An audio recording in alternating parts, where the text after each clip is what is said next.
So, this is a story from the book A Pact with the Sun. The name of the story is A Tale of Two Birds. There once lived a bird and her two newborn babies in a forest. They had a nest in a tall, shady tree, and there the mother bird took care of her little ones day and night. One day there was a big storm. There was thunder, lightning, and rain, and the wind blew down many trees. The tall tree in which the birds lived also came down. A big heavy branch hit the nest and killed the mother bird. Fortunately for the baby birds, the strong wind blew them away to the other side of the forest. One of them came down near a cave where a gang of robbers lived.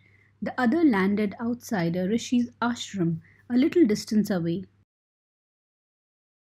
So far, we have read this. A mother bird and her two young ones lived in a forest. The mother was killed in a storm, and the young birds were separated from each other. Each found a different home. Days passed, and the baby birds became big birds. One day, the king of the country came to the forest to hunt. He saw a deer and rode after it. It ran deep into the forest, followed by the king. Soon the king lost his way and didn't know where he was. He rode on for a long time till he came to the other side of the forest. Very tired by now, he got off his horse and sat down under a tree that stood near a cave. Suddenly he heard a voice cry out, "Quick, hurry up! There's someone under the tree. Come and take his jewels and his horse. Hurry, or else he'll slip away." The king was amazed. He looked up and saw a big brown bird on the tree under which he was sitting.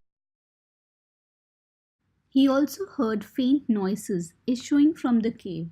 He quickly got onto his horse and rode away as fast as he could. Soon he came to a clearing which looked like an ashram. It was the rishi's ashram. The king tied his horse to a tree and sat down in its shade.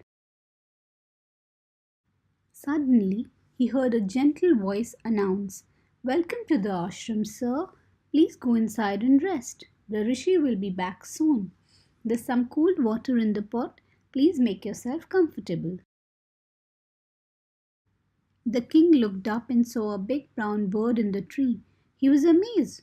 "This one looks like the other bird outside the cave," he said to himself aloud. "You're right, sir," answered the bird. "He's my brother, but he has made friends with robbers. He now talks as they do. He doesn't talk to me anymore." Just then the rishi entered the ashram. "Welcome, sir," he said to the king. "Please come inside and make yourself at home. You look tired. Rest for a while, then you can share my food." The king told the rishi the story of the two birds and how each had behaved so differently, though they looked so alike. "The forest is full of surprises," he said. The holy man smiled and said, "After all, one is known by the company one keeps. The bird has always heard the talk of robbers. He imitates them and talks about robbing people. This one has repeated what he has always heard. He welcomes people to the ashram. Now come inside and rest. I'll tell you more about this place and these birds." The king was amazed to hear a similar voice again. He came to know the bird's true story.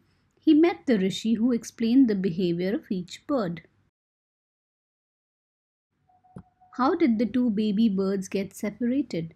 The strong wind during a big storm blew the two baby birds away to the other side of the forest. Where did each of them find a home? One of the birds came down near a cave where a gang of robbers lived. The other bird landed outside a rishi's ashram a little distance away. What did the first bird say to the stranger? "Quick, hurry up! There's someone under the tree. Come and take his jewels And his horse, hurry or else he'll slip away. What did the second bird say to him? Welcome to the ashram, sir. Please go inside and rest. The rishi will be back soon. There's some cool water in the pot. Please make yourself comfortable. How did the rishi explain the different ways in which the birds behaved? The bird near the cave had always heard the talk of robbers. He imitated them and talked about robbing people. The bird at the ashram repeated what he always heard in the ashram. He welcomed people to the ashram. Which one of the following sums up the story best? A bird in hand is worth two in the bush. One is known by the company one keeps. A friend in need is a friend indeed. Answer is one is known by the company one keeps. This is also the moral of the story. Always choose your friends very carefully. You'll indeed pick up the habits and behaviors of the people you're surrounded with.